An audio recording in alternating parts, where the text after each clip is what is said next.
المشكلة إنك مصدق كل فكرة سلبية بتيجي في دماغك. أول ما الفكرة السلبية تيجي اكتبها فورا، وأمامها اكتب كده حقيقة ولا توقع. اكتب كل فكرة سلبية وجنبها دليل واحد حقيقي، هتكتشف إن معظمها وهم. إزاي تمنع التفكير السلبي اللي بيحصل في عقلك؟ سمي الفكرة فورا ده تفكير سلبي مش حقيقة. اكتبها في ورقة بدل ما تفضل تلف في دماغك. اسأل ايه الدليل الحقيقي إنها صح، ايه الدليل إن هو أصلا هيحصل، أو الأفكار السلبية دي هتتحقق. ملهاش أصل بالواقع، كلها وهم.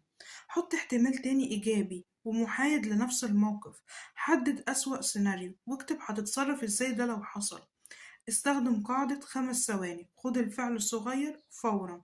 اقفل مصادر المقارنة السوشيال ميديا وقت ما تحس انك تكون متشائم او ضايع او مكتئب، اقفلها فورا.